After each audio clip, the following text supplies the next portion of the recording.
Hi Manisha, this is Arsi. How was your day? It's good. What about you? Nothing special. I was busy in my new project. Okay. I will talk later. Hi ma'am.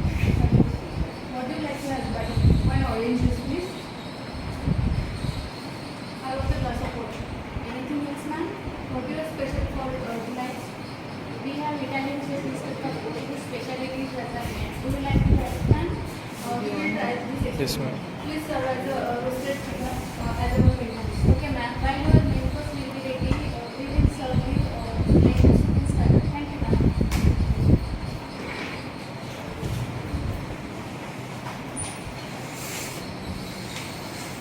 Now we have seated down. We need to remember couple of things. Number one, don't slouch. Don't sit like this. Roll your shoulders backward. Straighten your back and sit straight. Don't press your back to the back of the chair. Imagine we have a little kitten behind your back. So and not press the little kitten lives between the back of the chair and your own back. Number three, do not place your elbow at the table when eating. However, it is acceptable to place your elbow at the table whenever you are taking break between the meal to have. Number four, according to American dining etiquette, you are supposed to leave your hand on your lap whenever they are holding cutlery. In French dining etiquette, you are supposed to raise your wrist at the table so your hand remains visible to your dining partners at all times. This comes to from an outdated nation holding some weapons in your hand and you are holding it on your lap underneath. What to do with your phone? On my back. General rule is that whatever it is not belonging to the dining experience bag itself should be held away from the table. That applies to your phone and your bag. You should silence your phone before sitting down and put it in your back pocket or your bag. For your bag, if it is a large bag, you can place it on a special little chair designed for that bag, or you can ask a hook holder or which looks like a hook and you can hang your bag from there else. You can also place your bag to an empty chair nearby. It is acceptable to place it behind your bag. If you have a small bag that's like a clutch, you can place it on your lap and cover your bag with a napkin. Whatever, you do not place your bag on a ground level. In some culture and some tradition, it seems to bring your bag up. Actually, it shows that you don't respect the money that you are holding in your bag. Keep it always above the ground level. Now, look at our dining table. Where should I start? This is my dinner table setting. I have a napkin, a plate, a soup spoon, salad fork and salad knife, main course fork and main course knife, dessert spoon, dessert spoon.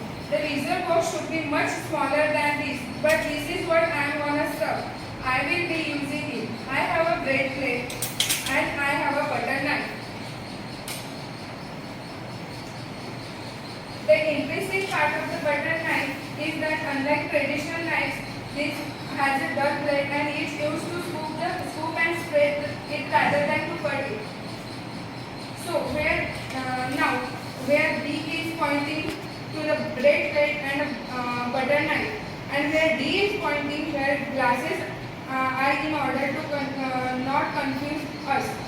Now we have set it down. You unfold the napkin. If you are the host, you do it first to indicate to your guests. You can do it by two ways.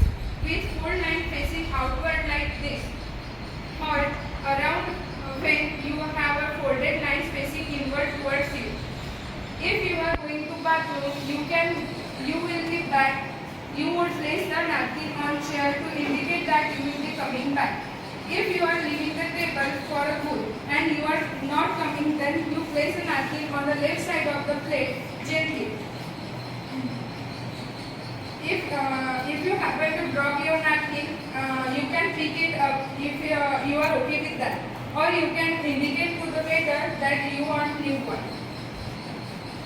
Now let's start our dinner.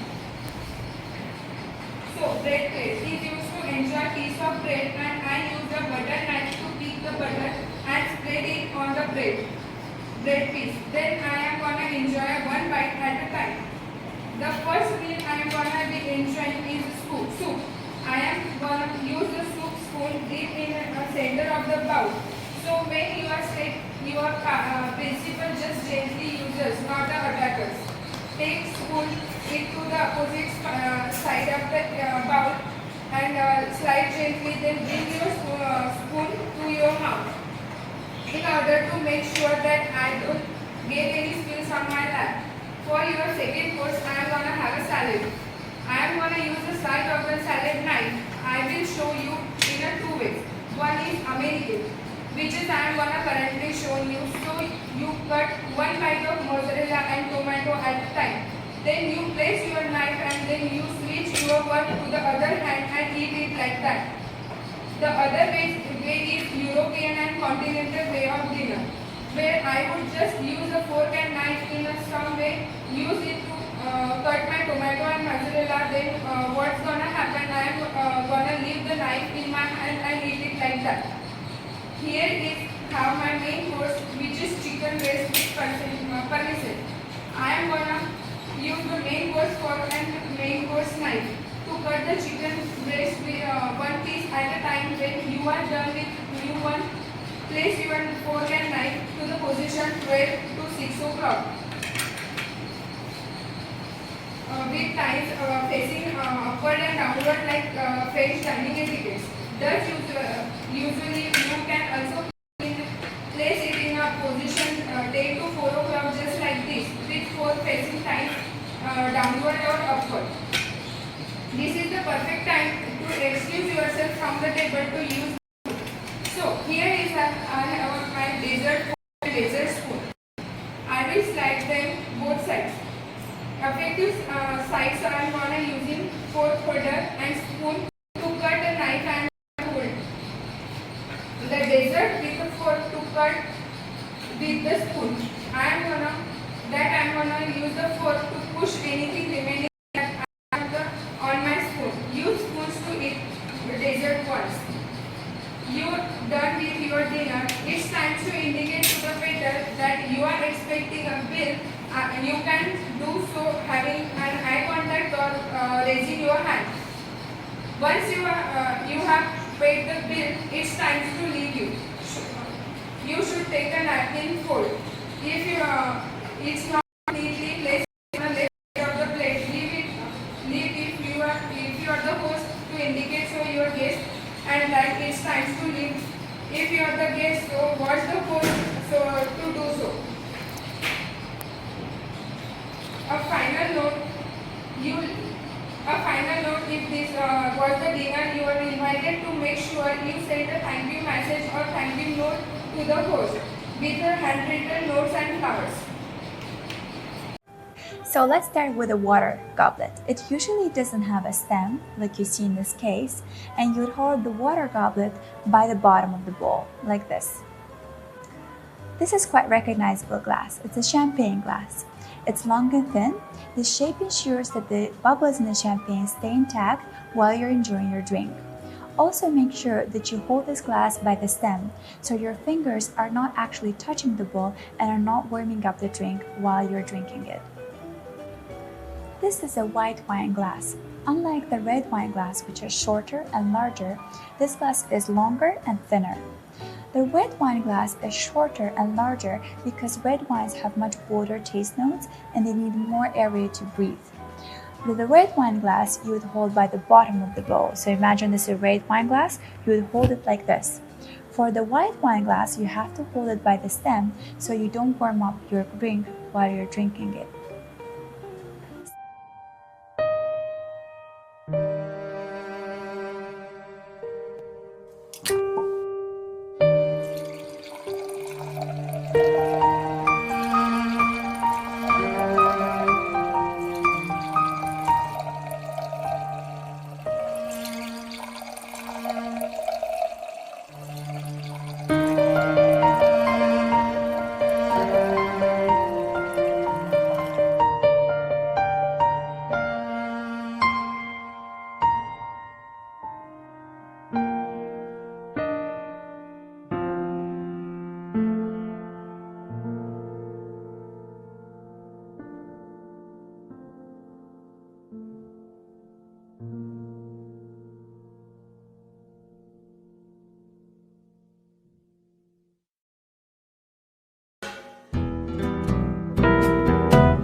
Hello everyone, I'm Vanita from The Perfect Pour. Today I will be sharing with you some tips on wine etiquette.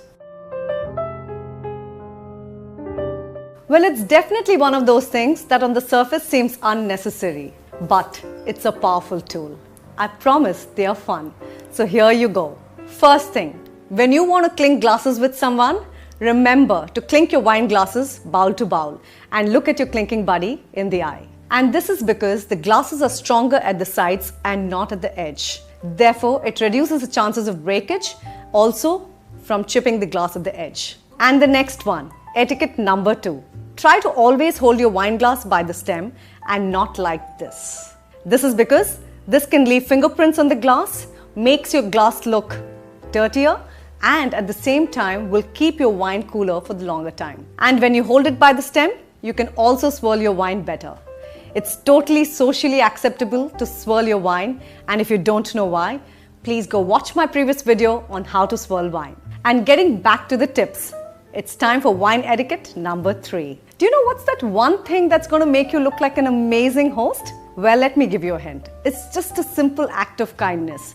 And it's truly the presence of mind that will not just make you feel good, but your guests will like it too. All you got to do is to remember to always offer wine to others first, then fill your own glass. And the second tip is to always keep your portion of wine pour equivalent to the others. Wine etiquette number 4. Now think about this. Isn't it nice to keep your wine glass cleaner all the time? The trick here is to drink from the same spot. This will keep your wine glass cleaner and also a great trick for those of you who wear lipsticks.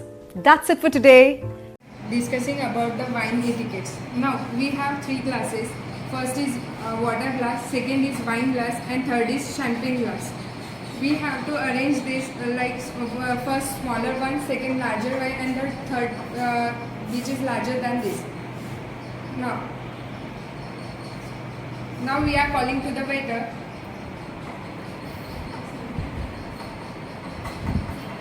Please serve us wine.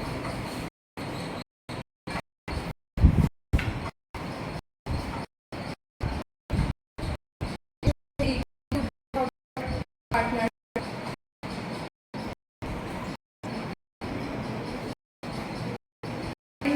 Not be with it small quantity. Now you take like this, not like this.